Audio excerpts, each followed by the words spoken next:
Guys, ഇന്ന് ഞാൻ വളരെ സന്തോഷത്തിലാണ്. നമ്മൾ ഓൾറെഡി ഒരു കാറ് ബുക്ക് ചെയ്തിരുന്നു. നേരത്തെ വ്ളോഗ് കണ്ടവർക്ക് മനസ്സിലാവും. അപ്പോൾ ഇന്ന് ആ കാറ് എടുക്കാൻ വേണ്ടി പോവുകയാണ്. അപ്പോൾ അതിന് മുന്നേ ഞാൻ നിങ്ങൾക്കൊരു കാര്യം കാണിച്ചു തരാം. ഇതാണ് എമ്രുവിൻ്റെ കഴിഞ്ഞ വ്ളോഗ്, ബർത്ത്ഡേ വ്ളോഗ് കണ്ടവർക്ക് മനസ്സിലാവും. എമ്രു ധരിച്ചിരുന്ന കന്തൂറയാണ് കേട്ടോ ഇത് നമ്മൾക്ക് ഇവിടെ ഖത്തറിൽ നിന്ന് മേടിച്ചതാണ്. എത്ര രൂപയാണെന്നൊന്നും എനിക്കറിഞ്ഞൂടാ, കാരണം ഹസ്ബൻഡിൻ്റെ ഫ്രണ്ട് മേടിച്ചിട്ട് വന്നതാണ്. അങ്ങനെ നമ്മളെല്ലാവരും റെഡിയായിരിപ്പുണ്ട്. എന്ത് പറയാനാണ്, ഇറങ്ങി വന്നപ്പോൾ റെഡിയായി വന്നപ്പോൾ എല്ലാവരും ഏകദേശം ഒരേ കളറായിപ്പോയി കേട്ടോ. എല്ലാവരും എന്താണ് ഒരു ഒലീവ് ഗ്രീൻ കളറ് കോസ്റ്റ്യൂമൊക്കെ ആയി. അപ്പോൾ ഗൈസ്, ഇത് ഹസ്ബൻഡും പുറത്തിങ്ങനെ ഈവനിങ് വാക്കിന് പോയപ്പോൾ മേടിച്ചിട്ട് വന്നതാണ്. ഹരീസ് എന്നാണ് പറയുന്നത്. ഇവിടുത്തെ ഒരു ട്രഡീഷണൽ ഫുഡാണ്. ചിക്കനും ഗോതമ്പും ഒക്കെ ഇട്ടിട്ട് ഉണ്ടാക്കുന്ന ഒരു സാധനമാണ്. നല്ല ടേസ്റ്റാണ്. അപ്പോൾ ഇതിപ്പോൾ സെക്കൻഡ് ടൈമാണ് ട്രൈ ചെയ്യുന്നത്. ഇവിടെ നമ്മുടെ വീടിൻ്റെ അടുത്ത് ബീച്ചുണ്ട്. ബീച്ചിൻ്റെ ഫ്രണ്ടിലായിട്ടൊരു ചെറിയൊരു കടയുണ്ട്. അവിടെ ഉണ്ടാക്കുന്നതാണ് കേട്ടോ. ചൂടോടെ മേടിച്ചിട്ട് വന്നു. അതിനാൽ ചായയും അതൊക്കെ കഴിച്ചിട്ടാണ് വീട്ടിൽ നിന്ന് ഇറങ്ങുന്നത് തന്നെ. അപ്പോൾ ഈവനിങ് ആയി. ഇപ്പോൾ ഒരു സമയം ഒരു 6 മണിയൊക്കെ ആയിട്ടുണ്ട്. നമ്മളൊരു 7 മണി ആ ഒരു ടൈം കണക്കാക്കിയാണ് പോകുന്നത്. അപ്പം പോകുന്ന ടൈമിൽ നല്ല ട്രാഫിക് ഉണ്ടായിരുന്നു. വേറൊന്നുമല്ല, നമ്മൾ ഖത്തറിൽ അറബ് മാച്ചൊക്കെ തുടങ്ങിയിട്ടുണ്ടല്ലോ ഫുട്ബോളിൻ്റെ, എല്ലാവർക്കും അറിയാമല്ലോ. അപ്പോൾ അതിലെ ഫസ്റ്റ് മാച്ച് നടന്നത് അൽക്കോറിലുള്ള അൽബൈത്ത് സ്റ്റേഡിയത്തിലാണ്.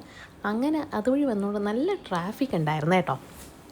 കുറച്ച് അതുകൊണ്ട് ലേറ്റായി. നമ്മൾ 3/4 മണിക്കൂറിലൊക്കെ എത്തേണ്ടതാണ്. സംഭവം 1-1.25 മണിക്കൂറൊക്കെ ആയി. അപ്പോൾ ഗൈസ്, നമ്മളിപ്പോൾ സിറ്റി സെൻറ്ററിലാണ് വന്നിട്ടുള്ളത്. ഇവിടുത്തെ ഷോറൂമിൽ നിന്നാണ് നമ്മൾ എടുക്കുന്നത്, ടൊയോട്ട. അപ്പോൾ അതിന് മുന്നേ ജസ്റ്റ് എൻ്റെ ഫാമിലിയൊക്കെ വന്നതല്ലേ, അതുകൊണ്ട് അവരെ നമ്മൾ സിറ്റി സെൻറ്റർ മാളൊക്കെ കറങ്ങി കാണിച്ചൊക്കെ കൊടുത്തു. അത് കഴിഞ്ഞിട്ടാണ് നമ്മൾ ടൊയോട്ട കാർ എടുക്കാൻ വേണ്ടി പോകുന്നത്. അങ്ങനെ നമ്മളിവിടെ കാറ് മേടിക്കാൻ വേണ്ടി എത്തിയിട്ടുണ്ട്. അപ്പം ഞാനിങ്ങനെ ഒരു പോസിലിരുന്നപ്പോൾ എനിക്ക് എന്തോ പെട്ടെന്ന് അങ്ങനെ ഒരു വീഡിയോയും ഫോട്ടോയൊക്കെ എടുക്കാൻ തോന്നി. അങ്ങനെ ഞാൻ എടുത്തതാണ്. അപ്പം നമ്മുടെ കാർ വന്നിട്ടുണ്ട്. അപ്പം കാറിൻ്റെ ഒറിജിനൽ കീ മേടിക്കുന്നത് നമ്മുടെ എമ്രുക്കുട്ടനാണ്. ആരുടെ അടുത്ത് കൊടുക്കണമെന്ന് ചോദിച്ചപ്പോൾ ഞങ്ങൾ പറഞ്ഞ എമ്രുവിൻ്റെ അടുത്ത് കൊടുത്താൽ മതിയെന്ന്. അങ്ങനെ പിന്നെ ഡ്യൂപ്ലിക്കേറ്റ് കീ ഉണ്ടല്ലോ, അത് എൻ്റെ ഹസ്ബൻഡും മേടിച്ചു. നമ്മൾ കാറ് ഓപ്പൺ ചെയ്തു. അപ്പോൾ കഴിഞ്ഞ വ്ളോഗിൽ ഞാൻ പറഞ്ഞിട്ടുണ്ടായിരുന്നു നമ്മൾ ഏത് കാറാണ് മേടിക്കണേന്ന് കോമൻറ്റ് ചെയ്യാൻ വേണ്ടിയിട്ട്. അപ്പം നമ്മൾ മേടിച്ച കാറെന്ന് പറയുന്നത് ഫോർച്യൂണറാണ് കേട്ടോ. ആദ്യം നമ്മൾ വേറെയും കാറൊക്കെ നോക്കി, പിന്നെ നമുക്കിത് മതി എന്ന് തോന്നിയത് കാരണം ഫോർച്യൂണർ എടുത്തു. അപ്പോൾ ഇതിൻ്റെ കളറ് വരുന്നത് പ്ലാറ്റിനം വൈറ്റ് ആണ്. നമ്മുടെ കയ്യിൽ ഓൾറെഡി ഒരു കാറുണ്ട്, അത് വന്നിട്ട് ഏതാണ് ഒരു ഗ്രേ പോലത്തെ ഒരു കളറാണ്. അപ്പം ഞാൻ പറഞ്ഞു, എന്നാൽ പിന്നെ നമുക്ക് വൈറ്റ് തന്നെ നോക്കാം. എനിക്ക് നോർമൽ വൈറ്റിനെയും കാട്ടി ഈ പ്ലാറ്റിനം വൈറ്റ് നല്ല ഇഷ്ടപ്പെട്ട കേട്ടോ. കാരണം ഒരു പ്രത്യേക ലുക്കുണ്ട്, ഒരു ചെറിയൊരു ഗ്ലേസിങ് പോലെ വരുന്നുണ്ട്, ചെറിയ മിനിക്കൊക്കെ പോലെ വരുന്നത്. കാരണം നല്ല ഭംഗിയുണ്ട് ഈ കാറ് കാണാൻ വേണ്ടിയിട്ട്. അങ്ങനെ നമ്മൾ കാറൊക്കെ എടുത്തതിന് ശേഷം പിന്നെ കുറച്ച് ഫോട്ടോസും കാര്യങ്ങളൊക്കെ അവിടെ എടുത്തു കേട്ടോ. നമ്മൾ വീട്ടിലോട്ട് പോവുകയാണ്. അപ്പോൾ എല്ലാവരും കാറിൽ കയറിയിട്ടുണ്ട്. ഇനി നമ്മൾ വേറെ ഇടം പോകുന്നില്ല. ഇന്നിപ്പോൾ കാർ എടുത്തിട്ട് വീട്ടിലോട്ട് പോവാണ്. സത്യം പറഞ്ഞാൽ കാർ മേടിച്ചിട്ട് ഇപ്പോൾ ഒരു 5-6 ദിവസമായി കേട്ടോ.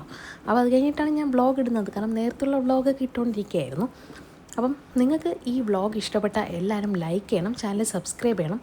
ആദ്യമായിട്ട് കാണുന്നവർക്കുണ്ടെങ്കിൽ എൻ്റെ നേരത്തുള്ള വ്ളോഗൊക്കെ കണ്ട് എന്നെ മനസ്സിലാക്കുക കേട്ടോ. അങ്ങനെ നമ്മളിതാ വീട്ടിലോട്ട് പോവുകയാണ്. ഞാൻ ഫ്രണ്ടിലിരുന്നില്ല, കാരണം എനിക്ക് എമ്രുവിന് ഡിന്നറും കാര്യങ്ങളൊക്കെ കൊടുക്കാനുണ്ടായിരുന്നു. അപ്പോൾ ബേബി വെച്ചിട്ട് ഇവിടെ ഫ്രണ്ടിലിരിക്കാൻ പാടില്ല, അത് സ്ട്രിക്റ്റ് റൂളാണ്.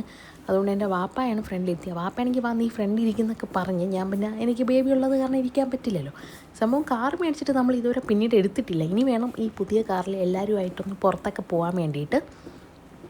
പിന്നെ നമ്മുടെ കയ്യിലുണ്ടായിരുന്ന കാറ് BMW ആണ്. അപ്പോൾ കുറച്ച് ഇതെന്ന് പറയുന്ന ഡിഫറെൻറ്റ് എക്സ്പീരിയൻസ് ആണ്. കാരണം കുറച്ച് നമ്മൾ ഒരു സ്റ്റൂളിൻ്റെ പുറത്തിരിക്കുന്ന പോലെയൊക്കെ നമുക്ക് ഫീൽ ചെയ്യും. പൊങ്ങിയ കാറല്ലേ, അപ്പോൾ അതുകൊണ്ട് അങ്ങനെ നമ്മൾ വീടെത്തിയിട്ടുണ്ട്. കാറൊക്കെ പാർക്ക് ചെയ്തു. തൽക്കാലത്തേക്ക് പുറത്താണ് ഇടുന്നത് കാറ്. അങ്ങനെ ഞാൻ കാറിൻ്റെ മൊത്തം ഒരു വ്യൂ നിങ്ങൾക്ക് കാണിച്ചു തരാം കേട്ടോ. ഇതാണ് നമ്മുടെ കാർ. അപ്പോൾ ഗൈസ്, ഇന്നത്തെ വീഡിയോ ഇത്രയേ ഉള്ളൂ. ഇഷ്ടപ്പെട്ടാൽ ലൈക്ക് ചെയ്യണം, ചാനൽ സബ്സ്ക്രൈബ് ചെയ്യണം. അത് അടുത്ത പുതിയ വ്ളോഗായിട്ട് ഞാൻ വരാവേ.